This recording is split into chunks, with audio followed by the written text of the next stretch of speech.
Welcome to the world famous Comedy Store podcast. I'm Crazy Gary. With me today, Matt Knost, the legend. Is this why you're not allowed to start these off by yourself? This is why. Is there a rule? There's got to be, right? That was one of the most pathetic attempts to start a show I've ever seen from a man that is too good for that. Do you want to take that again? No. Okay, Gare. Well, my name's Matt. It's good to be here. It's good to see you, Gare. It's been a while. Yeah, a lot of people don't even know that I go by Crazy Gary. No, by a lot of people, you mean guys that consider themselves a close friend of, I don't know, a decade or so. At least a decade. And I have to be honest, it felt like we were close friends, but now that I think about it, you've never called me Gary, let alone Crazy Gary. Please, you destroyed the tenets of our friendship by not coming full rattlesnake on Lights Out. That's what I was expecting. Give me a little taste. For those that don't know, this is double rattlesake. That's fucking right. Rick Ingham right here. God, it's been so long, I can't even remember. Ravishing, rattlesnake. Double rattlesnake, something. It was all alliterative, Rick. Yeah. And then it was still Ingram, the fucking human crusher or some bullshit at the end. It was the thing of beauty. I had probably the best nickname in the history of nicknames. You missed your calling as a wrestler, at least a wrestling hype man. It was Jimmy Hart style on the side. Megaphone and all.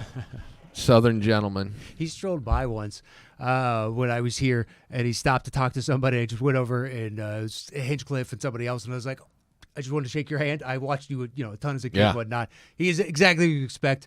Came up to my chin. He's about 4'8". Yeah, wispy hair. Yeah, thin, but still feathered. But fully intimidating the entire time. Yeah, that's the mouth of the South. So yeah. You don't fuck around with Jimmy Hart.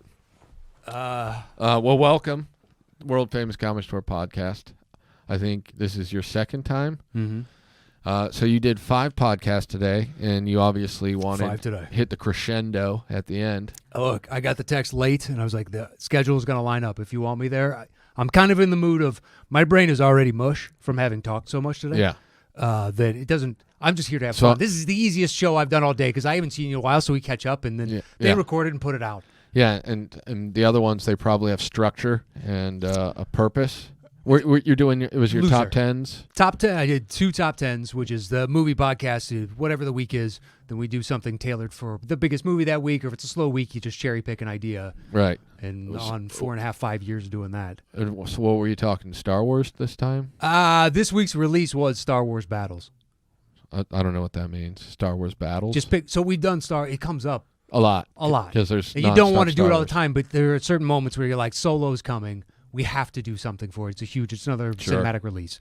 So we've done best movies, villains. We've done a few different secondary characters. Our favorite, like the dude in Empire with the wraparound visor, but it goes behind his, it's like a horseshoe of electronics. Yeah, it's pretty awesome. It is pretty awesome. That dude made my list. It's like, I always liked him. I don't know anything about him. Yeah, no, you don't need to know anything about him. And then we had a guy on there that knows more about Star Wars than I've forgotten about other stuff. So we're like, what was that game? Loser. The guy's name, and what did he do? And he's like, it was this, and he did this on these things. So you had an incel on your show. Is that what they're called on the show? Incels. That's what they're called in real life. Those are the involuntarily celibate men. Oh, man. The mass shooters of the world, the incels. Well, all that pent up fucking testosterone is not good for anybody. You got to let the nut out. I've been saying it for years. You have to. And some of these If I know anything about Gary. You don't get a name like Crazy Gary by not just letting the nut out. Well, that was early Gary, too. You've advanced and evolved well past that. It seems, junior high level. Early Gary actually might be a better morning radio name. It sounds like a great, weird indie band. Go to the next is Early Gary. Oh, these guys are going to be opening for Real Big Fish at the Nevada State Fair next week. This is Early Gary. How is this band, who I painted as somewhat contemporary, saddled with Real Big Fish? This band, unfortunately, I don't know how much of a future it has. That sucks. Hey, listen, when you're on the State Fair tour, you open for whoever you can get that gig for. Oh, well, it's good money. I assume Real Big Fish is like some sort of a loser California band. So, the Midwest, kind of the Northeast, they're going to have different flavors. So, in Kansas, we're going to get Styx. Of course you're going to get Styx. I lived in Illinois. Fair. We got the same shit. Yeah. 70s arena rock. Yeah. But out here, it's going to be different. You might get like Poison, but most likely you're going to get like some shitty fucking whatever the Black Flag. Sure, Black Flag, but I'm thinking even like around the Blink 182 through 10 years later, all those pop punk bands that popped up here that have like a huge following out here in the rest of the country. Like, yeah, they're all right. Yeah, like Sublime. Exactly. Just trash. I've heard that so many fucking times in my life. I don't ever need to hear that goddamn album ever again. The Sublime. Yes. I don't know what the album was called because I never owned it, but I just remember it was the gothic tattoo on a guy's stomach. It says Sublime. Yeah. In Old English or whatever. Yeah. Fucking one of my college roommates had it and played it. And at first I was like, yeah, this is catchy and interesting. And then I heard it everywhere. It was nonstop. Yeah, it was always pretty terrible. When I moved to California, I lived in Manhattan Beach, and for whatever reason, the kids in the South Bay still love Sublime. Like it's like it's like their Beatles. Like they would be kind of it is because they're from Long Beach, I think, or something like that, or whatever's next to Anaheim. I can't think, Garden Grove or something like that. Yeah, but they would talk about them like they were the world's greatest musicians, despite the fact that they were a shitty reggae punk band that had a terrible rapper who's dead, thank God. God, too much heroin. For a guy that's completely out of shape and has a bad ticker, it's probably not a good idea to do that. Well, live and learn or die, I think is really the method. What's the ratio of listeners versus viewers? I couldn't tell you either number. I'm guessing we have about 6 million viewers and probably... In total. Yeah, in total per episode, and then... probably close to 40 million listeners. Your lack of eye contact through the stats part of that is a little disturbing. 6 to 7 per. That sounds about right. 4 million viewers, 40 million listeners. Broadcast live in it's truly worldwide. 340 nations across the world. That's amazing. You doubled up on nations practically at that point. There was actually a few nations that started just because they wanted to. I'm not surprised. Expand the listenership. Look, we for those that don't know, used to have a podcast. Yep. With on that, if you had managed to inflict your edicts upon the world, then that would have been in and of itself an apocalypse. Yeah. Now. How many listeners were we peaking with that over? I don't remember what the numbers were. Embrace the hate. They were not good. No, they were not good. I mean, it might have been better than what we get on this, potentially. I really don't know. I don't know. I highly doubt that. What, we get a couple thousand? A couple hundred? What are we talking about? No, we're definitely into, it was like the, smaller thousands by the time we were like, this is... Like once we were like 15 years in. How long did we do it for? I don't even remember. It couple like years. So long. Yeah, I don't remember. Had to be 3 or 4 years, it felt like. That was at a completely different time for me. Yeah. Kind of thing. Yeah, I mean, we realized how important podcasting was going to be, and we said, let's get in, and the world is like, no, we're good. And... on some level? Well, our promotion skills were second to none. I had no Twitter, and you did. Yep. I never went on anyone else's podcast. Still don't. I'm roughly the same way. I show up and I do mine, and thankfully people have eventually come around to it. Yeah. So that's been good, doing it for the longevity, because now we take it out on the road and stuff, so it actually, it's fun to do. Yeah, I saw you were going to London again or something. Yeah, we're going back in May, and then we're doing 2 shows in Houston in February. You do this, what, once a year you go to these places? Or? Well, this is back-to-back years on London. So basically, I've got a good venue there. They have 2 different rooms. Last year, we did a 200-seater and sold it out, so we're going to try for the 400 this time. Okay. Yeah, it's not bad. Yeah. And we got the hall for longer, so we'll have a 2.5-hour show minimum. We'll give you a solid 2.5. Basically, we'll do a version of our show and then throw in like a Q&A or bullshit or something, and you'll get the extra 30 out of it. And it's a bunch of British people. Dude, last year we had people flying from 10 or 11 different EU countries, and a couple people from Canada and the U.S. flew in. Gross. Dude, it was pretty sweet. So how is the show going to be affected by Brexit? That's really the question. Honestly, when we were going to get paid, it was the delay, and the final Brexit was coming. It's like, listen, you need to get us the money before Brexit, because I don't know what's going to happen to the pound after this. It could crash. It could go up, and it could be a boon for me, but I know what it's at right now, and they're still delaying it. Their politics are really fun to watch. From afar, but those bastards. It hasn't affected. Their pound has been steady for the past year with all this turmoil. I don't consider any foreign currency to be real, so I would have demanded my American cash. So up This front. made-up system is the only made-up system that you believe is real. This system is not made up. This is the only one that's always existed since the dawn of time. What people can't see is sometimes there's another tell you have. When you're really pleased with yourself, sometimes you play with your fingers ever so slightly. You got a little glimmer in the back of your head like, I like this one. That's why they always called me Rick the Gold Standard Ingram. And this is why you get Ravishing Rick, Rattlesnake. Wasn't it Rude might have been in there. Well, I think there was a Ravishing Rick Rude reference. Yeah. And then, I don't remember. I know there was 2 rattlesnakes, and that's pretty much. Yeah. I still did drugs then. I think I'm pretty sure I was still doing dope. Well, I remember where the double rattlesnake came from.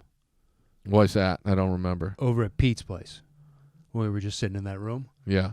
And it came from that because you were more than likely a little bit high and you doubled up on the rattlesnake, and I called you from across the room and you're like, this was a double rattlesnake kind of day. The double boom, I think, was like a 6 months later, triple boom. Yeah, that Right makes there. sense. Boom, boom.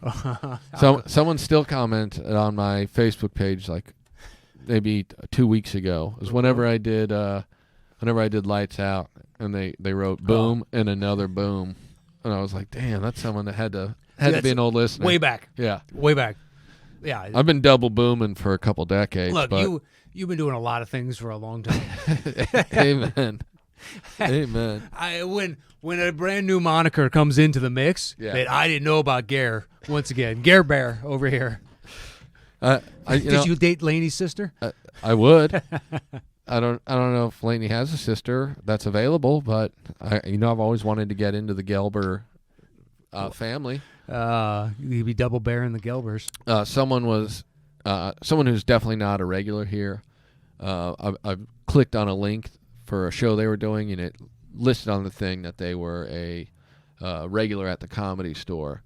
And so I sent it over to Adam and just said, hey, that's great news for them. When did they get passed? And he was like, oh, that angers me in a lot of ways. And I said, well, they didn't say paid regular technically, so maybe they just mean they're a regular here like Laney and Jerry. Oh, perhaps. And they're just using that a as local celebrity, as Yeah. it were. And he said they definitely haven't put in the kind of hours and bar tab that Laney and Jerry have cemented their legacy with. That's very true. So they helped keep this place afloat in the bad times. Well, they would have had they ever paid a dime for anything. True. But they were here solidarity-wise. The club stayed open based on liquor purchases as opposed to liquor sales. And so they were always needing to buy more liquor due to their It's an consumption. interesting system that I can't believe the IRS didn't catch up on. No, the IRS It never seems like figured shit Studio out. 54 might have tried. Yeah, and the IRS, of course, being the 1980s pro wrestler Erwin R. Shyster. You see, you missed your calling. Legendary. They, put a little twang on that. Hey, that better be Erwin R. Shyster. It was actually a wrestler. I remember him, but for the life of me, I never would have pulled his name. That's information my brain long since ago went, nah, we're good. Yeah. He would wear a button-down shirt with no sleeves, a tie, and a briefcase. He brought a briefcase, sure. Classy all the way through. So you're like the only La Jolla Comedy Store regular, I think, other than Bobby Lee. That Moses. Oh yeah, Moses. I always forget Moses is a La Jolla guy. Yeah. So there's 3 of you. Can you think of any others? Any other that we would know, kind of thing? Like, yeah. Otherwise, before that, what? Matt Bragg? What? He was a regular? I believe so. Yeah. Okay. Because he moved up here from La Jolla and then was getting only late spots, and I guess it upset him, and he moved. Right. Something along those. I wasn't living here, so I don't know the story, and I haven't seen the guy in fucking who knows how long. Yeah. Still crushing with that Peanuts bit. Oh man. The millennials. People love ask for it tonight. Sorry about this. If you've seen it before, who asked for this again? Matt was. I want to say he was nice, but he was always really kind of rude. Yes, he was. And yes, he was. I don't know if it was a trying time in his life. Yeah, but he was. I think life was a trying time for him. When he left, so he was manager of the store down there for a while. Yeah, he managed down there, and he'd always tell us that we can't stay in the condo, and so then we would just have to break in. Which happened a lot with even people that lived in San Diego. Yeah, the condo for times. The sliding door on the condo just didn't lock. Yes. So you just would have to get in, and then it's easy to get into. Yeah. From there, just hop straight from the pool. You're good to go. That's all you got to do is get through one barrier. Not even a pool, really. Well, that pool area. Yeah. That where there should have been a pool. Yeah, where there should have been. Yeah. At least 4 times I went down there with someone, and he would be like, "You can't stay at the condo." We'd be like, "Yeah, we know. We got a place." And then I'd be like, "Where are we going?" They'd be like, "To the condo." Yeah. And then you just slide in and stay for 2 nights and tell them you're staying with a friend. I had to move out like the old appliances and everything else that had been there since the late 70s. Right. And whatever. So 20 some odd years, 30 years or whatever, when I'm moving all out in 2005. Okay. Maybe they got it in the 80s or whatnot. It's 20 years old, and just all this stuff. Carpet that's been there for so long. Yeah, the shower that stained was long since destroyed. Just disgusting. Wicker furniture that's been there since, 80s at some point, because it's also the green room. Yeah. Up here, down there, the belly room green was the same fucking furniture. And you're like, what, did she just get a discount? Like something else go out of Yeah, just business? Give me all the wicker. Yeah. It shipped some of it down there, kept some up here. Or it was just of the time, I guess. I don't know. That's where Ari jizzed all over, was the wicker coffee table. Yeah. And just a classy. Well, the mirror with, you can hardly see a reflection because so many Coke lines have been cut on it over the years. Yeah, just class. Through and through. I remember going down there, and I was with Ari and Jim Painter, and the beds were so gross that I was like, you know what, I'll just sleep on the couch. And then I was like, my God, this couch is disgusting. And I remember sleeping just hoodie, another hoodie, in my clothes, just laying like... Socks wrapped around your fingers. Trying not to your let hands. any of my body touch the fucking... Yeah. Disgusting. No, it was filth. That place was utter and complete filth. And it was, it's like 50 feet from the water. So could be insanely nice. Yeah. But long, I mean... It's nice now. Like, yeah. I went like a year and a half ago, before they stopped booking me down there. And it was super nice, where I was just like, God damn, this thing is... what it should be. Yeah. And they'd redone everything at that point, but... It was so gross, and yet I guess the benefit for me was that I was like 21 and 22 years old. You don't so care. It's just like, who gives a shit? I was the same age. I was going to get hammered. Dude, I thought it was the first like 2-3 times that I got to go there, and I was like, oh my God, the condo. Yeah. Like all the people that have partied here, and then I got, I partied there too. Yeah. Partially because I just partied. Yeah. At that point in my life, and B, it was like, still 23 going, this is fucking cool. Yeah. I'm playing where the legends play. Exactly. Yeah. All the bullshit that you tell yourself early on, then come to find out once you get a little older, it's all meaningless. It's utterly meaningless. So it has as much value as you assign it. Yeah. But anyway, the brag thing after he left. So when I was down there on weekdays doing shows, he is in the office, and then he walks out and he's got a glass of Chardonnay in his hands, and he goes and does his set and comes off, and then they fill him back up at the bar, and he goes back into the office, and just that's all you'd ever see him the entire night. Yeah. And he leaves, and the distributor came out in person, hadn't seen him in who knows how long. This is as the story I heard. And he was like, hey, did you switch Chardonnay brands? And they're like, no, we still got like a case and a half from the last delivery. And I guess they were down 2 cases a month overall of Chardonnay, maybe 3 cases, where he kept a bottle, I guess, in the office. He was just slamming just drinking Chardonnay as much as he fucking wanted. I mean, it explains a lot of where he was, where his attitude was. Yeah. That's my guess. Part of why he was such a beautiful human. Well, look, I wasn't to exactly his point, but I got there. Yeah. I took my time, but I got there. Yeah, I mean, you were roommates with a legend who could do a pretty cool alcohol trick himself. Oh, man. Dude, I can't even remember. Was it Fultron I was with? Yeah. As you told me, it was full charge. Yeah. Because I had forgotten until you told me the story years later. Me and Matt Fultron are down there for a weekend, and I think we were with Freddie Lockhart maybe. And that sounds about right. We got done with shows, and we went across the street to. You always go to the Brew House, or is that what it was called? I don't know what it is anymore, but yeah, it's Back the then big bar right across the street. Yeah. And right next to it. It's So open. it was within walking distance, so you Yeah. get done with shows and you could walk over and go drink some more. And we got done and went back over, and this dude unlocked the club, and he's like, "You want to see my drinking trick?" And we were like, "Oh, okay." And he proceeded to just drink Jack Daniels directly out of the bottle. You told me it was Jaeger. Oh, Jaeger. It was Jaeger, He yeah. pulled it out because I know where it was because Yeah. I drank Jaeger too. And it's like, you open that little freezer and it's in the top right-hand corner. Yeah. And you just pull the bottle out. And he just drank it. Like, that was the, Wait, game. the legendary drinking trick. Because you and Freddie and Ari and Tripoli and a few other guys were always nice to me. Yeah. When you came down, you're just like, hey, Yeah. basically, I didn't bother you. Like, if you want to sit there and not talk, you can sit there and not talk. I'm not going to, Yeah. because I was a bartender. Right. I hung out and comic as well. And I just remember him, like 2 days later, Joe, and he was like, dude, we hung out. It was the coolest. And then 3 years later, whatever, you tell me that story. You're like, oh, do you remember that time? And you told it with such the animation in your eyes of, hey, that he did this. He never told you this? And I was like, I heard a different version of this story precisely. It was just one of those moments where you're like, he is at a point in his life he really thinks this is cool. That it's impressive. Yeah, that he was like, I'm going to show these guys He didn't read the crowd, the spectacle of a lifetime.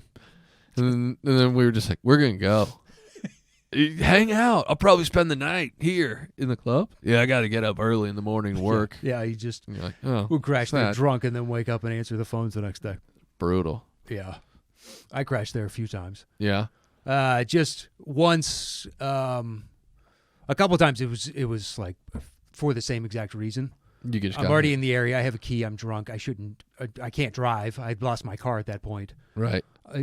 I'll just go inside and I'll sleep on one of because you could line the two couches up and it makes a little horseshoe and you just sleep like that. Curl It's in. actually kind of comfortable. Yeah. And then you think about all the asses that have sat on it for who knows how long it's been there. But whatever. Yeah. Whatever. At least it's not the condo. There was no Uber at that point. Yeah. So But I slept there one time because I was supposed to stay in the condo. It was last minute with Ryan. And it was like right when I first moved up here and I came back down to do a couple shows. But he said I could, but then I ended up having to some sort of pest something or other. And like, dude, they're spraying for the bed bugs. Yeah, whatever it was. And I was finishing. I had like 3 shows that night. And I was like, I'm too tired. You care if I just sleep, make the horseshoe thing, and I'll get up in the morning and drive back. And he's like, yeah, go for it, I guess. He's like, that's what you want to do? It was too late to do anything else. I Yeah. just moved, spent all the money on security deposits and all that. And I'm Yeah. like, I'm taking some time off. I'm not working right now. And I didn't want to work up here because I'd worked for this fine establishment for long Yeah. enough. Yeah, rightly so. Yeah. Yeah, I never slept in the building up here, but I spent several nights in my car in the parking lot. Okay. Like I'd get like the 4:30 wake up call, some homeless person tapping on the window looking to see if there's anything in my car to steal, only to find me. Well, they stole your heart. Well, they definitely did. I made sweet love to those homeless people. Oh, exactly. I don't want to call them hobos because I don't know that they ever did any train hopping, but they were certainly... I would imagine in all your travels and travails, you've run into at least a handful of hobos. Oh, probably. I just meant not... And that's Early Gary's first album, by the way. A handful of hobos. Dude, the thing about Early Gary is they... He needs to get off the county fair circuit. That's the thing about fucking Early Gary. Guys, you want to start a management team for Early Gary? I think we could do wonders for this fucking squad. We could sell them fucking so fast. People would be booking them for 1,000,000 years. I mean, we would fucking we would fucking do that shit so good. So good. I will sell Early Gary to anybody who will listen. Dude, I may have said wrestling hype man, but salesman du jour is your missed calling. Have you ever had a sales job? It's the worst, man. No one ever trusted me to do that. I mean, you've seen my skills. I know how to really pitch it. Really? So the Gap stopped you at the door, and they're like, before you even touch that fucking, Look, I worked at Dairy Queen Orange Julius, and Sure. I worked at Hallmark in the mall. I got fired from the DQ, and But Hallmark loved you? I literally walked store to store at the mall that day, just like, fuck, I got to find a different job. And I walked into the Hallmark. I'm like, you guys hiring? The lady's like, you're a little different than the normal employee here. I'm like, I just need to work, and I'm available, 4 nights a week. She was like, I think we could get you some hours. So I'm like, all right. I came back, and it was literally me. The manager's name was Rita, and she's probably 50. Sounds about right. And Rita was the youngest employee by at least 15 years. Everyone else was like, I was the only guy, and I was the only person. Not on a respirator. It was like the Golden Girls, legitimately. There'd be like 3 ladies working per you're shift. Restocking cards. Thank you for being. They're all. I was a 17-year-old B. Arthur, and I was crushing it. That's your job at 17? Yeah, I was 17. DQ before that. How long at DQ? I worked at 2. First, I worked at just a Dairy Queen for just a summer, and then the following summer, I got a job at the Dairy Queen Orange Julius in the mall. Ooh, stepping up in the world. And I kept that job for about a year, and then there was some sort of a scandal that involved ice cream being traded to Mr. Bulky's for pounds of candy. No. And despite the fact that I clearly would never steal from a company, and I was accused based on video evidence that I was indeed involved in this plan. So, well, thankfully, even if they wanted to prosecute, statute of limitations on at this one. point, and I haven't been to Bulky's in a long time, but they really set me up, those motherfuckers. Shit, I worked at a liquor store at 17. So I don't think that's 17, legal in 18. Kansas. I could run the lotto machine and restock the shelves. Oh, that was it. Yeah. No selling alcohol. No. Yeah. But did I just... You never drank, though, right? No, of course not. Yeah. Of course not. Nor did we ever trade for, like, maybe the pizza joint right down the way. Yeah, that never happened. The Dairy Queen Orange Julius was the new establishment in the mall. Okay. So we basically had in like a 6-hour shift, we were trading at least once an hour with one of the places from the food court, Sparrow's Pizza. Dude, we had St. Louis Bread Company, which later became Panera. A business kind of rule that everybody adhered to, that if any breakage came in on bottles, like a 12-pack or something, that they would just take it back. Didn't matter how many broken, 1 or 11. They would take it back, and you get refunded, and you get one in its place. Right. So we'll have a few beers while we're working on a Friday night. And let's just pick a 6-pack, and we each have 2, and just say it was a droppage or a breakage when it came in. And manager eventually just came up and was like, listen, guys, I don't know for sure that you're doing that, but it seems really suspicious that these 2 beers are the ones every Friday when you 2 are working. Seem to suddenly we have a breakage. So I would have said that is weird. That is weird. Yeah, he was trying to be like, I can't prove. The worst was he left, and it was the first time he experienced the replacement manager was this guy. Both were dorks, but the first dude was fun to be around. That's fine. The second one was this really anal retentive kind of dork, but wanted nothing more than to be everybody's friend. But he was the type of individual that legitimately, if he stood in a place long enough, depending on how long he would thereafter leave, there'd be a funk cloud that would stay. And it was some sort of simple equation of if he was there for 10 minutes, the funk cloud stays for 20 seconds. Right. If he's there for 20 minutes, then it's there for almost like a minute. And it was this cloud, like a Bugs Bunny type of just stench. You'd be like Pigpen. Yeah. Well, he would stand by the lotto machine and then walk away, and I've got to hit tickets, and I'm like, oh my, I'm just standing in someone's BO that is defying whatever wind force is in this fucking room. What was this dude, obese? Nope. Just a skinny, smelly dude. That apparently didn't learn the wonders of deodorant, and he was 22 or something. No, do you think he wasn't wearing deodorant, or was he one of these, I wear natural deodorant made from, not this guy, yak jizz or whatever it is? He seems like the type of guy that was just didn't put it on. Yeah. All natural. Mm-hmm. Liked him a woman or with never a learned thick that bush. lesson. Yeah. Which I've known one other adult that just like, nobody wore deodorant. Like, what do you mean nobody wore deodorant? Yeah, I never understood that. I knew a couple of smelly people where I'm like, that's so weird. I remember telling one person, like, dude, you got to wear deodorant. They're like, I wear deodorant. I go, really? Because it doesn't work. He goes, well, I don't wear deodorant that has, I forget what the chemicals were.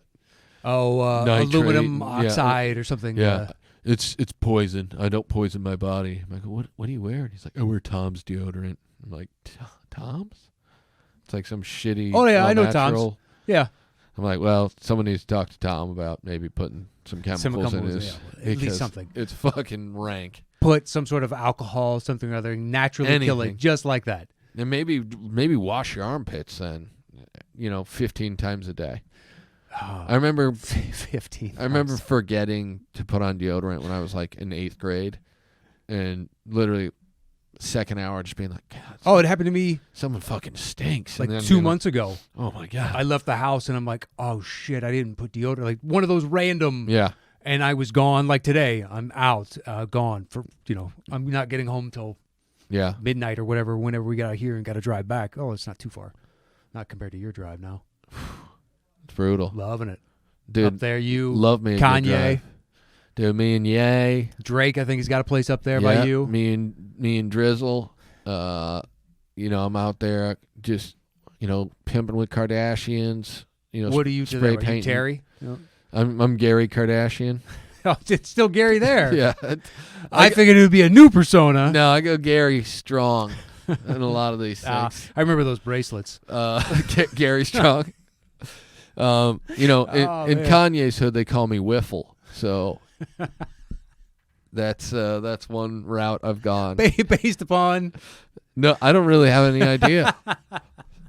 A lot of people think it has to do with wiffle ball, but I've never played with Kanye. They do. Well, look, you can see a ringer at wiffle from a mile away. If you got any kind of wiffle eye. You just go, if you played enough as a kid, you can spot a ringer when you see it. It's always possible. Is that a reference to the Comedy Central show I'm going to be on in January? The Ringers? That's the name of the Bill Burr comedy special thing. Oh, is it? Yeah, I had no idea. I just saw the commercial. Do you know when your air date is? The 17th of January. Okay.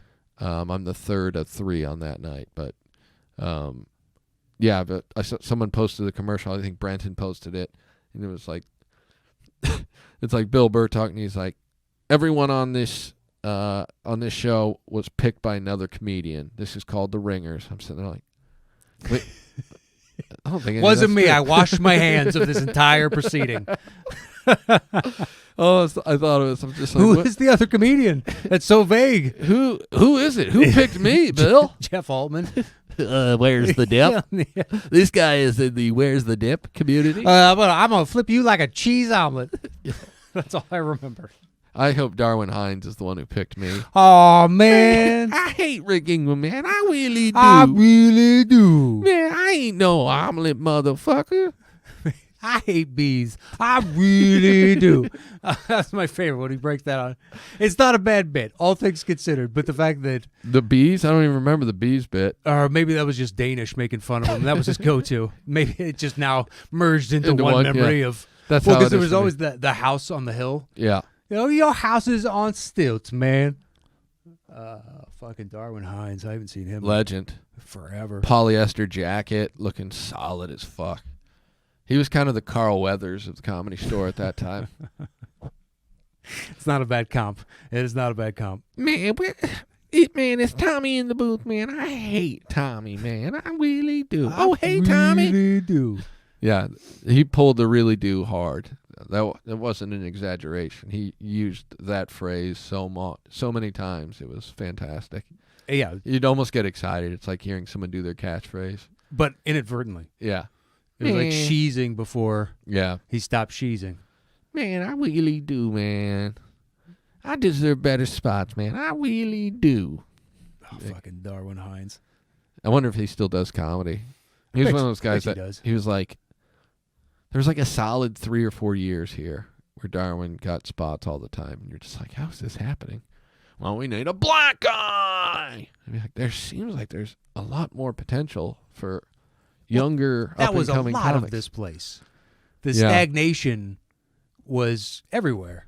It was fucking like molasses in certain regards. Yeah, the dark period got darker for a while there. It was.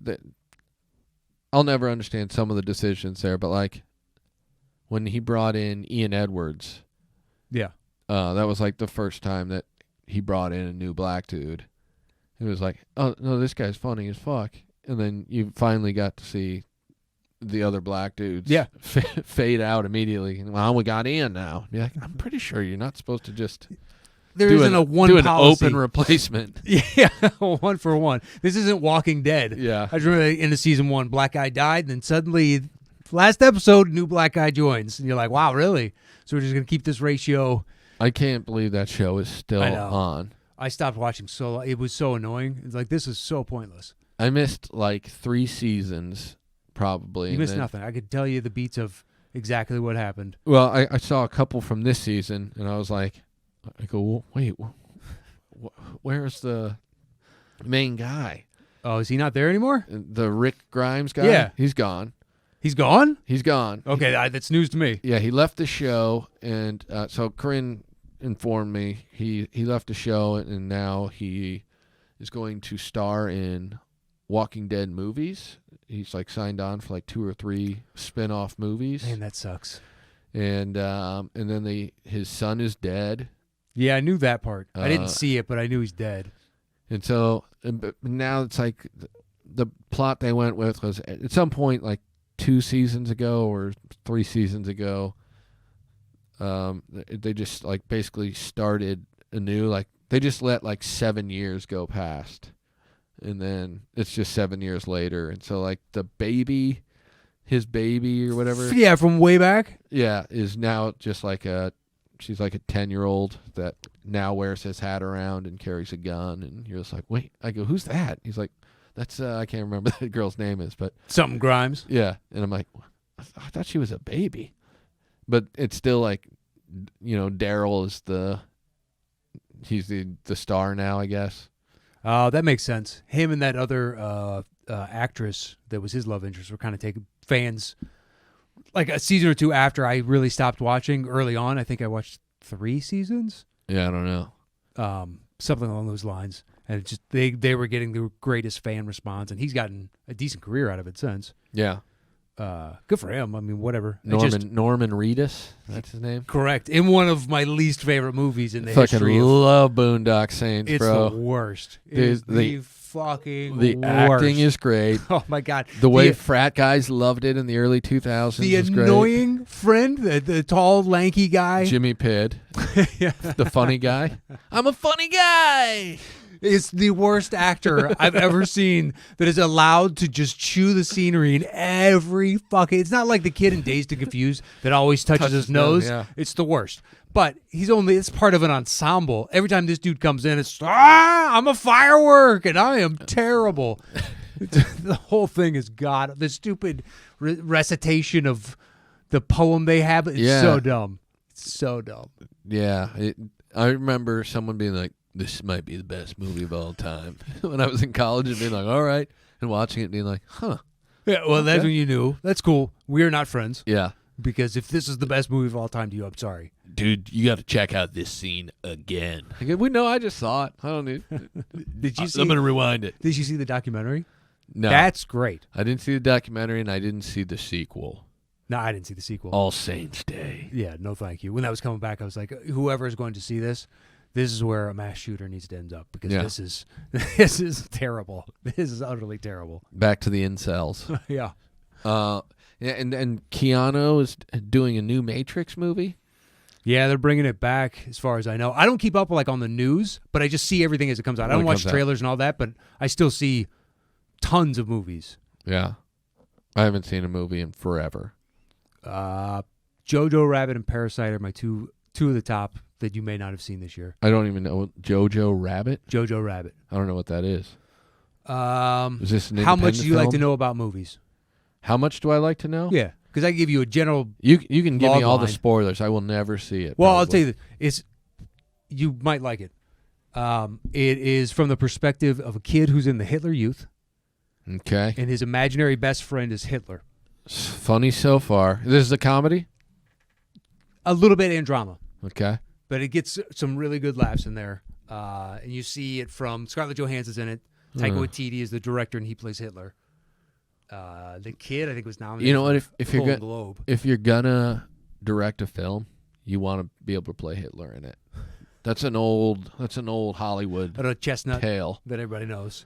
Yeah, the Spielberg, interestingly enough, plays Hitler in every one of his movies. It's just not right at the forefront of, people's knowledge. So, So you're saying in Indiana Jones and the Last Crusade, that was actually him under a bunch of prosthetics or something. That's Spielberg. And he finally said, you know what, I'm going to take Hitler center stage. Yep.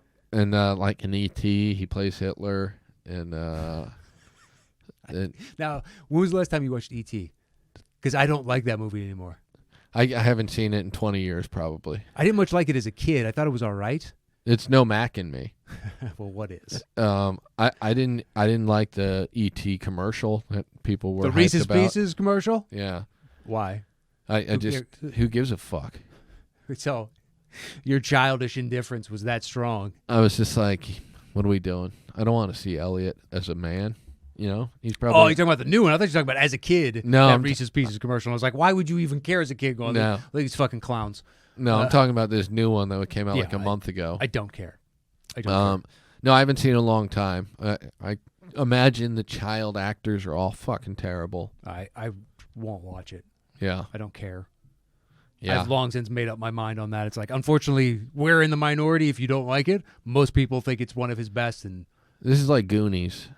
You know, I remember thinking Goonies was cool as a kid. Oh, it still is. And it's still good. I watched it like maybe 3 years ago. I'm like, no, this is pretty awful.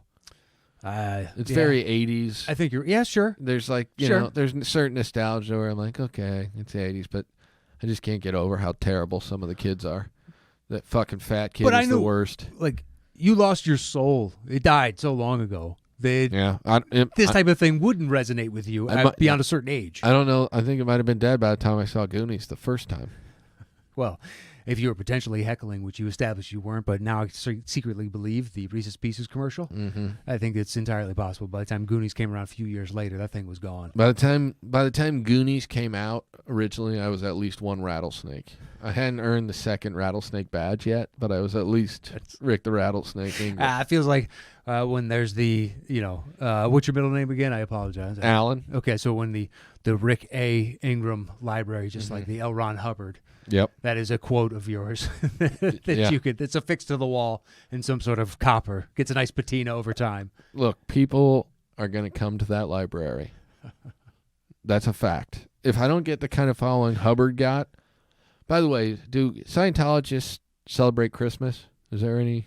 Do we know this? They put up lights. They do, but I don't know that they celebrate. Maybe they have some sort of festival that just coincides. Same way Christianity did with paganism. Whoa. First of all, here we go. History lesson, guys. Have you guys gotten History Corner on this show before? Because it's always a doozy.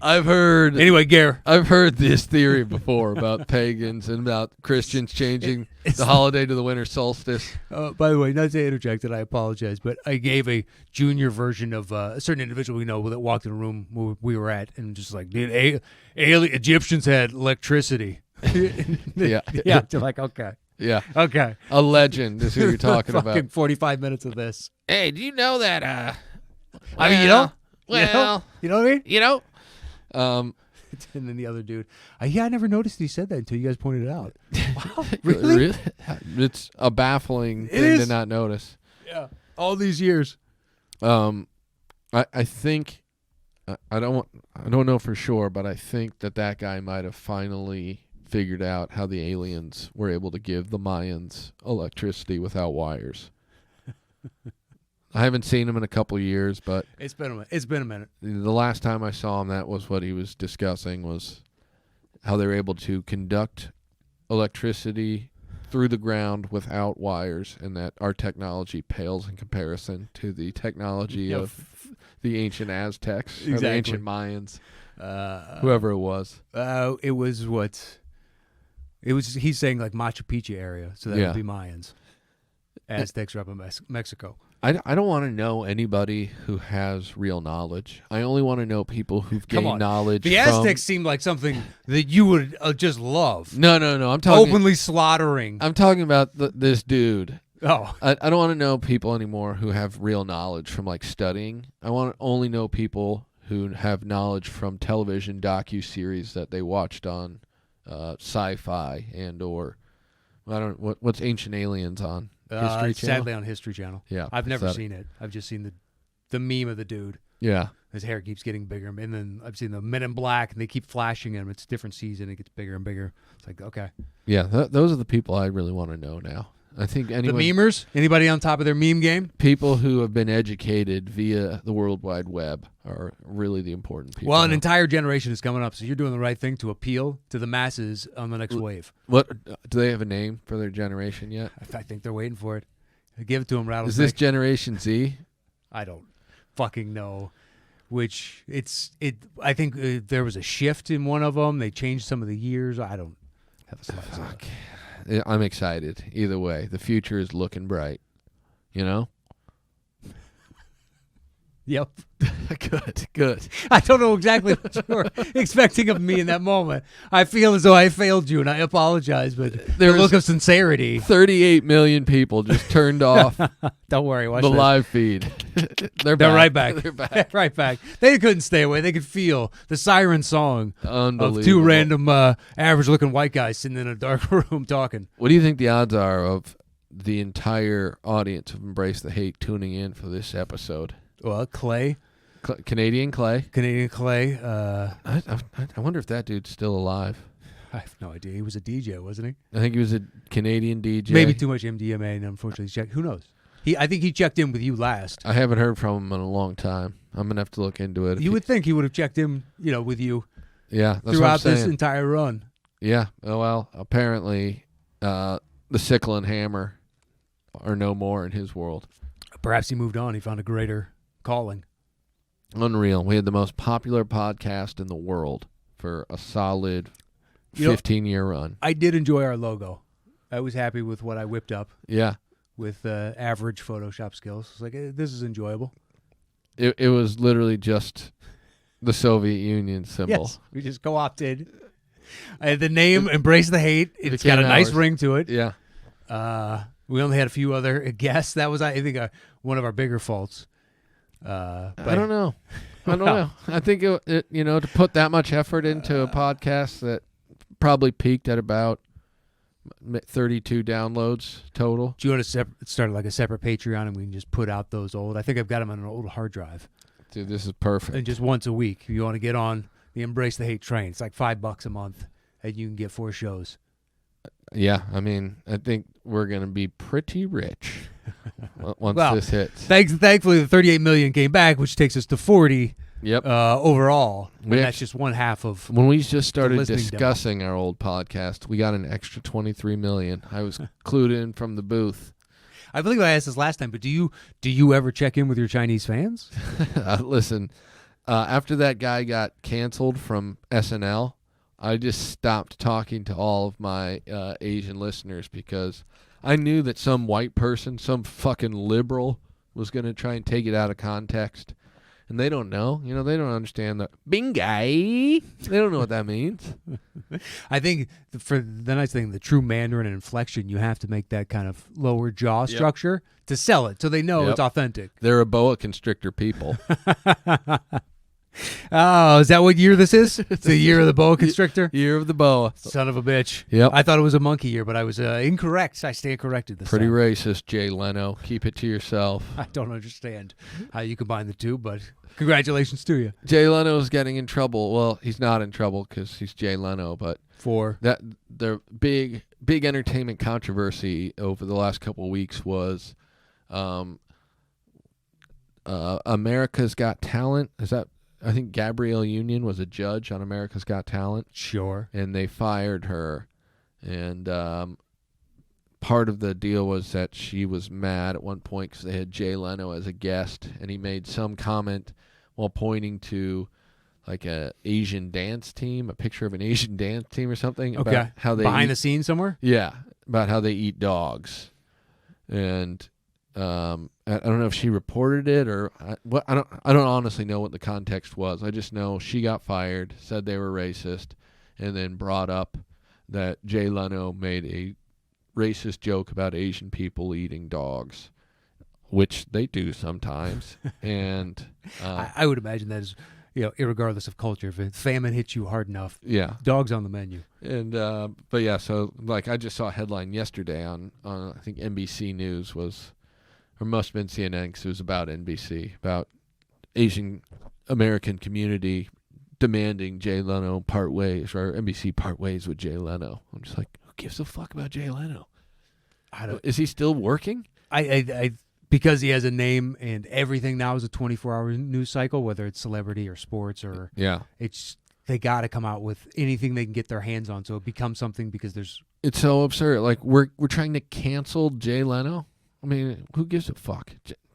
I don't know canceled? Why. Isn't he canceled? Yeah. He's got his he's got garage a car show. Yeah. Hey, show up and you get to see my Model T that runs on gin, and you're like, hey, that's okay. Classic. If that's what you're into. Yeah. Never spend any of the Tonight Show money. Congratulations. Yeah, genius. They don't have kids, so what do you do with all that money? I thought it was funny. They wanted to interview Jay Leno for the Comedy Store documentary series. It's coming out on Showtime, I think. Okay. And so he finally agreed to come in and be interviewed. And the Comedy Store, for whatever reason, really wanted him to feel like he's welcome here, like Jay Leno's going to come back and bless everyone with his presence. Sure. So they hung up a big picture of him in the hallway. Uh-huh. Just moved all the pictures down to where it's like now they're kind of awkwardly spaced. Okay. And there's just a Jay Leno picture up there. And then they hung up like 6 of his headshots around the headshot area where you're like, why are there 6 of them? Yeah. And it's like clearly, some of them are clearly just printed off the internet where you're just like, this is what we did? Why are there so many Jay Leno? Well, we wanted him to feel at home. Like, what the fuck are you guys doing? It almost feels like it's some sort of satire. You're making a... If that was the case, I would have loved it. Sure. But like, this is like, if every other headshot was his, that would have been brilliant. I've seen it online, but I did it with one of my roommates where me and 3 other dudes, we had a place that had 5 bedrooms. Like this, doesn't matter.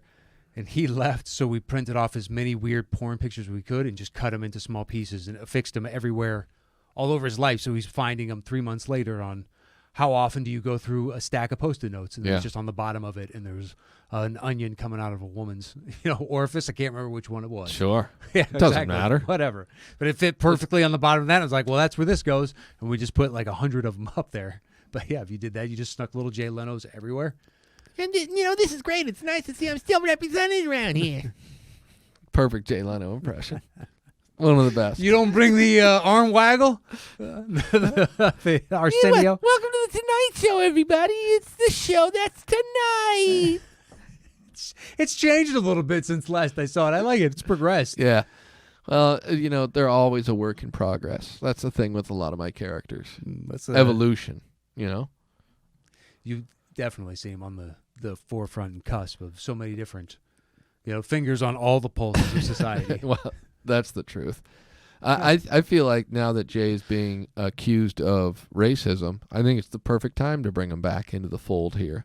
Get on the committee that makes those decisions. Well, really I'll talk to some people. I'll do what I can. Perfect. Maybe see if we can't get Billy Crystal back in here. I enjoy a good song and dance comedy number.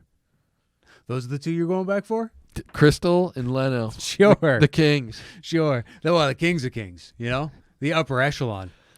There's a little mini Mount Rushmore on top of Rushmore, and they made that. See, that's history I didn't know until now. It's up in the curls in George Washington's hair, so they kind of hide it up there, and you can't see it from below. You really got to be in the know. That's actually what's going to be National Treasure 3 is somebody steals Mount Rushmore, ends up being the true one. Wow. Thank you. Damn, you do have the inside scoop of movies. Yeah. Norm Macdonald was up here maybe like a month ago or something, and he went up on like a Sunday, and then it was cool. He actually brought me up, and so I talked to him for like 5 minutes beforehand with Adam, and then you could tell he completely forgot what my name was. And so he's like, oh, man, this next guy, real son of a bitch, just a real bastard, this guy, not likable at all. It was like this long, extended introduction. I was like, all right, I'm into this. Give it up for Rick. Oh, yeah. I was like, fair enough. Well, he got the hard consonant R to start. He knew that. He knew the R. And then, but just the stalling. It was like 2 minutes of just calling me a piece of shit without. But the best part is at least he's self-aware that he's not walking off going, nailed it. Yeah. Like, I got away with that. Yeah, and then he stuck around. He watched my set. He was like, "Hey, you're offensive, you know, but like, you know, they don't even care. They like you, despite the fact that you're truly a terrible person." I'm like, "Thank you." See, he's speaking your language. Yeah. But we're talking in the parking lot afterwards, and he's talking about how Jay Leno refuses to record a comedy special because he doesn't want to ever give up his best material. And so his argument, he's like, you know, Jay's argument's like, well, you know, my best stuff is always going to be better than your new stuff. I'm like, the saddest thing I've ever heard in my entire life. Just someone holding on, like, you know what? My hour's going to be better. And again, not that I thought I was going to be doing this today, but in his defense, if he puts it out there, then all those corporate gigs where he makes all his money outside of the Tonight Show that gave him the fucking lifestyle to buy an airplane hangar full of vintage cars. Yeah. I don't know if I would fuck with that either. Yeah. If you're content to do, like, I've got 2 hours and I cherry pick my favorite bits and I just do something from those 2 hours. Right. An hour at a time. Like, yeah. It's kind of hard to fault the guy for being like, I made $20 million last year, whatever the case is. And what's the point of doing a comedy special if you're Jay Leno? He's got so much money. Well, yeah, what is it going to benefit you other than your own legacy or, you know, for posterity's sake? Yeah. Maybe you do it at the tail end and like, you know, you're dying. You know what? I better record these. He's going to carry that same energy till the day he dies. I like just this old, now I'm picturing like Don Rickles sized, this husk of a former man just in there. Fucking Rickles.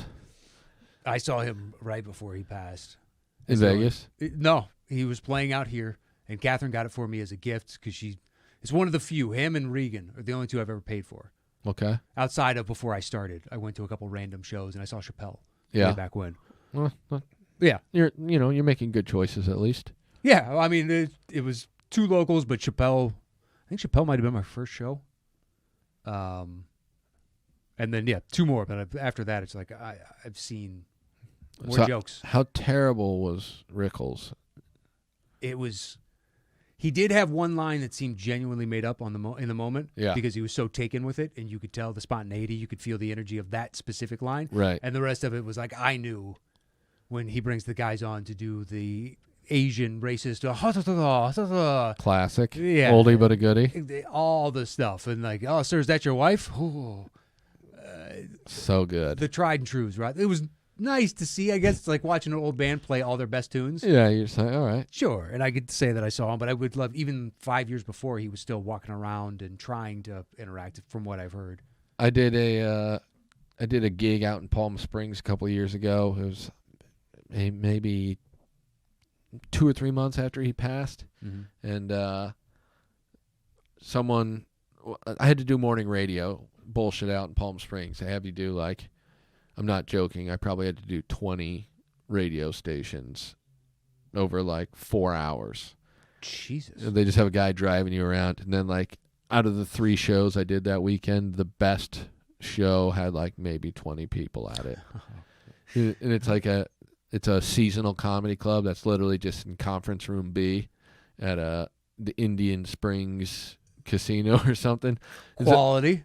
So it's like the stage is like milk crates with a carpet on it, and there's just people sitting at like normal tables. There's no lighting other than just like the lights of the room. How much of an elevation do you get with the milk crate catastrophe here? You're maybe a foot above the floor. It's still better than nothing. I hate showing up to those and you're just on the same level. It's the worst. Yeah, I mean, and everything about this was terrible, and they were paying me a couple grand, so I'm like, yeah, I'll do it. And then they kept trying to tell me, it's been pretty good this year and stuff, and it was just awful. And so, like, the first night I'm up against... this is going to be good. God, who was it? Well, you do have... Coachella's not too far. Yeah. You do have some bigger live music things coming through, so who are you up against? Because it's not so outrageous that there could be something out that way. No, it's... there's a couple big casinos. It was all... This is like a probably 12 or 13 story casino. Mm-hmm. It's one of the big ones out there. It's the last big casino before Coachella. Yeah. So it's like right there. And the first night I was up against Kenny Loggins. Perfect. Kenny Loggins. I'm surprised you didn't cancel and just go over and see a little Loggins. I should have, because Highway to the Danger Zone. Dude, that night there was probably 12 people at the show. And so I'm just like, I go, man, you guys think everyone went to Loggins? And one of the guys in the crowd goes, Kenny Loggins is playing? I was like, damn it. Is Messina there? And then the second night was all the members of Creedence, except for whatever the Fogerty. Okay. So they have a different singer now, but it's whoever's surviving. I think they call it Creedence Clearwater Revisited or something. That's not bad. And so they have someone else singing, but there's like 3 original members, whatever the shit is. Creedence Clearwater Rebuttal. And it should have been. Kind of like that. There was... Conference Room B is so close to the large theater where the bands play. I feel like we're in court, so Conference Room B.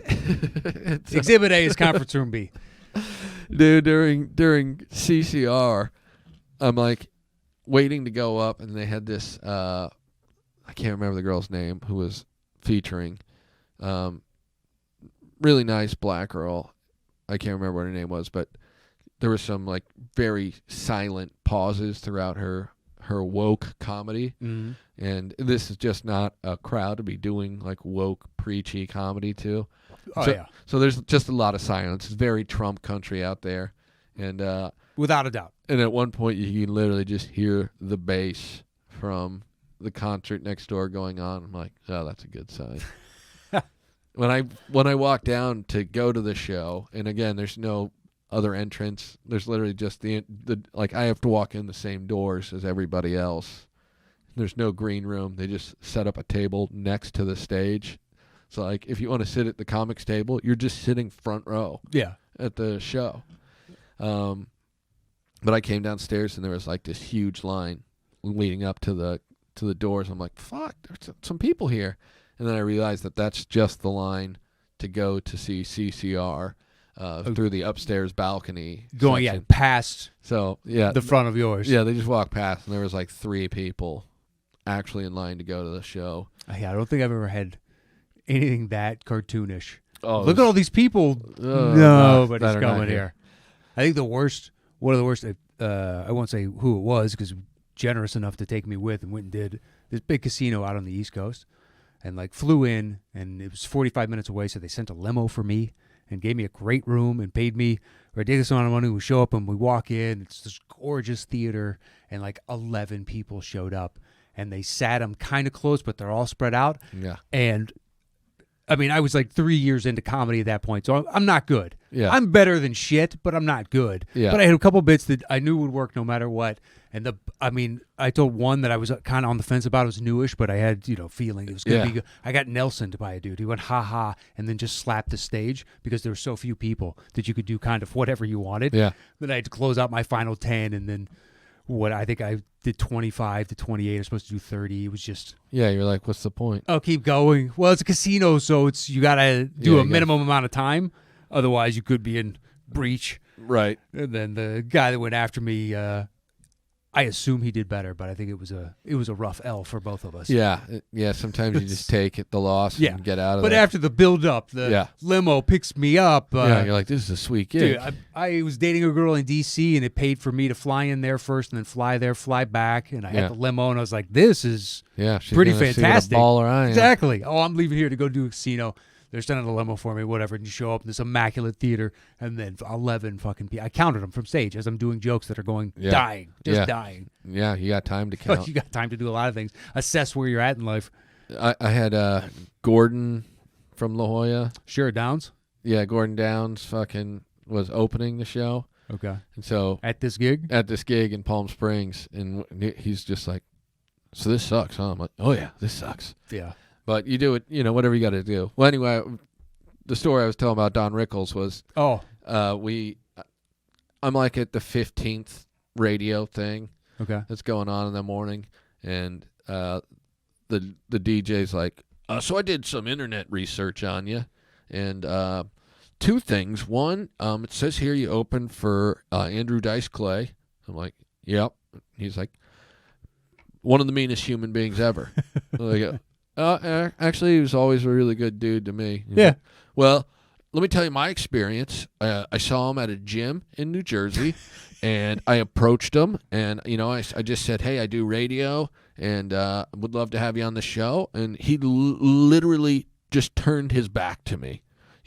Just not a friendly person. I'm like, why would he want to talk to exactly. a What did you random dude expect? at a gym? At a gym. He's there. This isn't work, and you're turning it into work. Yeah. And you think you have some great opportunity, but to him, this is a waste. Yeah. This is a waste of my time, guy. I go, what year was it? He was like, it was probably like 98. I'm like, why would he want to talk to you? I just go, yeah, he's always been really cool to me. Well, that's hard to believe. But another thing I see here is someone has described you as kind of a new Don Rickles. Did you ever work with Don? I'm like, no. Who works with Don? He doesn't have an opener. He's got his band. Yeah, I didn't. What makes you like him? I go, I didn't say I'm like Don Rickles. Yeah, someone else did. Well, I saw that was written in a bio for you on something. I go, okay. Yeah, dude. I insult people in the crowd, so that's probably it. Oh. Well, we got the new Don Rickles here over at the Indian Springs Casino this week. I'm like, so that's what we're pitching now? I told you I'm not? He found you a new hook. Look, build bridges here. Get him to give you that audio clip as somebody billing you as that. Facilitate the dice coming on, because now you can tell him this amazing experience of this is what the interview is like. You're going to love it. Yeah. You're going to love it. Dice, it is worth it. I know you. He asked me, this is something I think you're really going to enjoy, Dice. He asked me how my comedy is received by the gay community, which I think is an important question to ask on morning radio. Well, Palm Springs. Yeah. I see. I wasn't aware that they had a large gay community. That's all I know. But that's what I associated for that and like old retirees. Yeah, it's a lot of old whites, I noted, and then none of the gays came to my show. So, apparently I don't need to be concerned about how I'm received by that community. They were not interested. Maybe you should make a greater outreach. Perhaps this is a teachable moment, Yep. You could just write your own Aesop fable. Free AIDS if you come to my show. I'm pretty sure they're good to go on that front. Well, you never know. Maybe I could get a new strain. You know a guy, do you? I keep it fresh. I told you earlier, the rattlesnake's always evolving. Oh, dude. Great little slogan for the polo shirts that you have made for this business. Keep it fresh. I imagine Subway's got some sort of trademark there. It's like new Coke, new AIDS. Oh, you got AIDS Classic? Change the formula. This is the better. You got AIDS Classic? One of my favorite diseases. And the nice thing is then you could roll out the Mexican version after that. Ooh. That's like the Mexican Coke. You ever had that? That's the sugar? Yeah, the real cane sugar. Before that, I think they do that now in like certain places. You can get from Coke. You can just buy here Coke, yeah. Yeah. Yeah, I've never had it. The Mexican Coke thing wasn't really a phenomenon until post-diabetes, so. I tried them, and they were like, okay. Yeah, it just probably tastes like. I kind of moved on from drinking soda at that point. I didn't care. I remember having Mountain Dew made with real sugar before I got diagnosed with diabetes. Was that good? It honestly just tasted like too sweet Mountain Dew. Not that Mountain Dew's not too sweet anyway. Yeah, but the artificial nature of it is what that really works. It was weird. It just kind of left like a strange aftertaste, like more strange than normal Mountain Dew aftertaste. I remember when basically you're like, we were hanging out one time and I got some Diet Dew and they're like, oh, you literally, they changed the formula. It's gotten really good. And I tried it and I was like, because I hated Diet Mountain Dew. Yeah, it's the was worst terrible. of the diets. It was really terrible. And they added more OJ or whatever the case, or concentrate. Yeah. And you're like, guys, it's better. You kind of did this. But it's the only soda where I can't have it too late because I'll have too much. Yeah. And all that extra caffeine, as much as I drink 2-3 cups of coffee a day and whatnot, but yeah, it's so delicious that I could easily pile it in at 8, 9 o'clock. Yeah. Like, wow, I just had the equivalent of 3 cups of coffee. Yeah, I still drink coffee until about 9:30 at night. I stop by 6 to 6:30. Yeah. Yeah, it just doesn't matter. I can just go to sleep at any time, really. I'm up till 2 regardless. Yeah. So long as I'm actually in bed by 2, I'm like, okay, I'm good. And I'll wake up at 9:30 to 10. If I don't have a spot, I'm usually in bed by 12:30. Okay. But I get up every day by 6, so. It's just I can finally sleep. Okay. Like before, I was always up till 2 or 3, but now that I have a kid that gets up, I'm just screwed. Well, at least it got you on Life somewhat is of a a normal miserable schedule. existence. I want to get up a little bit earlier. I wake up no matter what. If I go to bed at 4, I wake up at 9:30, 10. If I go to bed at noon or midnight, I wake up at 9:30, 10. Yeah. It's just kind of where my body. So I've shifted the clock. It used to be noon to 1. Adultin' Bro. Adultin' Bro is actually Early Gary's second album. You know what? I think from the title, it wasn't as big a hit. Obviously The sophomore wasn't. slump. Things got bad. It didn't pick back up until the 4th album. Which was? They just called it the 4th album. Good for them. Yeah, but it was actually the 5th album. They just didn't consider the second album an album after how poorly it did on the markets. On some level, at times, you're like a one-man improv team. I just yes and you myself. yes-anded my own. You know what? I'm going to add to that. But the 4th was the 5th. Because on the 5th had to do with Nam. Oh, did it? Okay, yeah. But The one-man improv team was their 7th album. ironically, that's when they added more members of the band. That's not to be confused with Dan Madonia's nickname, the one-man double team. But tell you, I see him fairly often. You still play basketball at the Yeah. Comedy Store, people? Still play basketball every Saturday. Crazy. It's starting to get to the point, though. So I had a bad skiing accident on my hip like 8 years ago. Okay. You have, in essence, the same thing, a rotator cuff in your hip. Okay. So I partially tore it, and it never really healed correctly. Yeah. So now I have pain in my hip, and I'll have to have a hip replacement more than likely at some point. But playing basketball, The fucking Bo Jackson of comedy. Well, yeah, I cut off the circulation. Yeah. I'm not the specimen I once was. Yeah. You can't jump out of pools like you used to. I forgot that was one of his. I just love the adage, the story that he never lifted a weight. That was just natural. I believed it as a kid. I was like, Bo Jackson doesn't have to lift weights. Yeah. He's just just a that cut. specimen of human. He's different. Yeah. It was good lore. It worked on a kid. So Yeah. Yeah, I was telling John Little recently, he asked me how much I've been working out. I said I'm up to 40 sit-ups lifetime, and he seemed pretty impressed by that. Lifetime? What does that mean? I think that means I've done 40 sit-ups in my lifetime. Whew! It's not too many. Like, no, I know it's not too many, man. Was he saying he put up monster numbers at some point? I can't see Little ever being a gym rat of any kind. I think he was just drunk on scotch, and he was trying to I think I fat saw shame you me. post about that. Because then the next day he started texting me about how he felt bad about fat shaming me. I'm like, dude, I wasn't offended in the slightest. And he was like, it's just you used to be really skinny. I'm like, well, yeah, but my body was dying. Exactly. I unchecked diabetes. My body was killing itself because of an imbalance, and I get it. I weigh more than I did then because my body produces nutrients into energy now. yeah. So You can absorb it and rightly use it, and it's in proper function. he's like, all right, I just want to make sure we're cool. I'm like, oh, yeah, I don't care, man. Oh, man. He was in peak condition though. He was like Spielberg as Hitler in every movie he's ever made. Well, John is John. Hidden gems. John's one of my favorites. But sometimes you never know exactly what you're going to get with him. No, And that's the fun of him. it really is. It really is. I'll see him, he'll say something or post something every once in a while and be like, okay, that's I haven't heard this one before. All right, good for you. Yeah. A little hate directed at some random anomaly. Yeah, he's a specimen that someday when we find out that he's murdered 30, 40 people, we're all going to be like, yeah, all right. Well, the fact that his brother was a pilot and he get free tickets to anywhere in the U.S. It's always the safest way to get away with murder.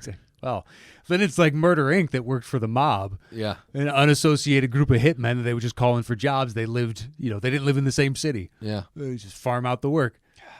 I'd kill for that job. It's a pun. Do you have anything you want to promote? No, but a solid conclusion. Yeah. I like that. I told you I'm all about crescendos, and so Well, with that beautiful Crazy Gare opening to this, you would think Crazy would land this bird Welcome to a the little world more. famous Comedy Store. This is Crazy Gary. Where can people find you, Don Rickles?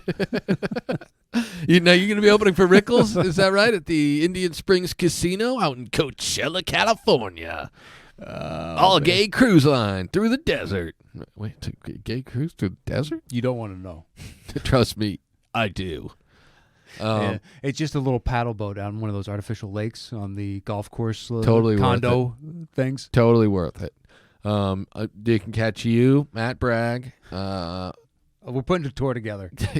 Gay Don Rickles. A lot of people don't realize that there's. That's got to be a character of yours. Gay Rickles? Where'd you get that face? Where my penis goes in it? It's pretty. I'm working on it. It's a work in process. Okay. I was expecting more like along the lines of you capture the essence of the man through his words. Nope. In that the same inflection, tone to sell me on. No. You took it a new direction. That's the thing is if this thing's going to ever work on SNL, it has to be more original than that. I apologize. I should have known that was the blueprint.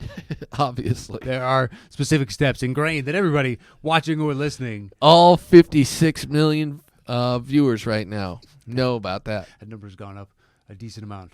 I told you earlier, we really brought the numbers up halfway through the show. I can't remember what the reference especially when was now. Simone showed. It came in like a ball, like Tasmanian devil, and was out just as quick. Pure energy. Brought the heat. Shows, anything coming up? Would you say your shows for England, Houston? Yeah. We got a lot of crossover listeners. Sure. So. Houston, February 29th, we're doing 2 shows at the House of Blues. If you want tickets, go to houseofblues.com/Houston. Or if you're in London and you saw this and you really want to come see me talk about somebody else's fucking movie as I crack stupid jokes, kingsplace.co.uk. We're doing Hall 1. Pick up tickets May 2nd, 8 o'clock, 30 pounds. 30 pounds. 30 pounds. What's that in American real money? It's 1.3 to our 1, so multiply by 1. So add 33%. I ain't doing that. I ain't adding it. Look, I ain't too proud to beg if we're going to. If you want to see me, you can catch me. Well, this is it. This is going to be it. This is the last time they're going to be able to see me, most likely. Until next month, whenever you decide to. It's been a month since you've done this? We recorded a bunch of them. Eleanor's been out of town since Thanksgiving, so we recorded a few early. And then she was like, hey, we don't have enough. And I'm like, yeah, oh well. And she's like, we really need to put it out. Can you do it? And I said, maybe I can do it. And then she said, all right, well, I'm going to contact some people. And I said, if you make it someone shitty, I'm not showing up. Wow. So it's good to know that I cleared that hurdle and the hurdle of our friendship all these years. Yeah. But I thoroughly appreciate that. Look, there's about 5 people worldwide that she could have told me was going to be here to be interviewing, and I would have showed up. Otherwise, I would have been like, well, but people don't need it. Interviews is a strong word. If you want to talk basketball, you can come on a basketball show, but I can't imagine that's something that interests you for a full hour to hour 10. Dude, I could talk basketball probably for 12 years at a time. So you let me know. If you need anyone covering. You want to come on? Wednesdays, you just got to make it to Burbank. That's the problem. What time? 1:45. I could probably get in earlier on a specific day if you really wanted to come down and talk hoops. We'll have to figure it out. Okay. That's right when I have to pick up my daughter from preschool. So. Well. But she knows basketball. And part of learning is learning how to get home by yourself at some point. Amen. There's a survivalistic aspect to it. You have the parenting skills of a 1980s parent, and I appreciate that. Thank you. I made a joke on stage recently about how my daughter was misbehaving so badly that I wish I had a time machine so I could take her back to 1986 and really teach her a lesson, preferably in a mall parking lot in front of other parents. And someone came up to me after the show and told me they did not think child abuse was funny. And I said, no, the funny part was the time machine. And they didn't seem to catch on because people don't get humor. Well, I like that you're running bits. You know, I realize you don't really have bits, but you're running bits. This is good. I just got to get my shtick in because I need people to come see me at Indian Springs Casino live. If you have a time exhibition machine. room B. that is storage room B. I'll be in there. I'll be in steerage. I'll be with the extra luggage from the CCR concert. Exactly. All the Irish trying to hitch a ride over on the Titanic. It's me and them. Coming at you live. Look for me online at Matt Knost, MATTKNOST. You can find anything there if you really want to search me out. Please. All right, and keep your ears open for those Embrace the Hate if you want to get the Patreon drops because patreon.com/embrace the hate. We'll just have this up next week. $2,000 to $3,000 buy-in, and you can listen to one episode a year. So you're saying you want to go Wu-Tang, you only make one pressing. That's exactly right. And the highest, The old- Shreckle or whatever the hell his name was. Yep, pharmaceutical. Douche. The guy that just looked like the embodiment of douche. It's amazing somehow. His personality. Do you think the personality was just independent of, or the fact that he had to stare at that for so long he became... He built into what he callous. was. Yeah, he saw himself in the mirror and Seems he's like, about right, dude. all right, let's be a piece of shit. Mm-hmm. That's the opposite for me. I look in the mirror and I go, I'm a good person. And, I've just been doing it since. Is that your confessional? Yep, that's it. You just walk up to the mirror and be like, we're square, right? Perfect. And you just walk away.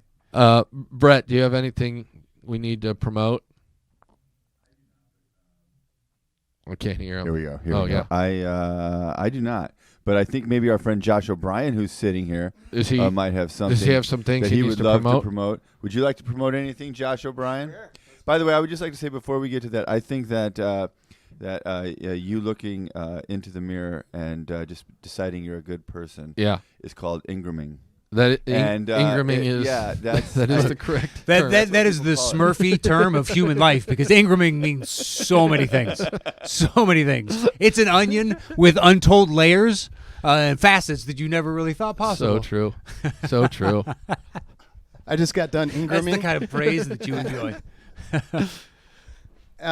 December 20th, I got Drew Carey coming on the podcast here for Civilianization, the military podcast. Fucking Drew Carey. Drew Carey. Marine Corps. Speaking of improv. So, yeah, man. Just I want to go back to Ingraming. Yeah.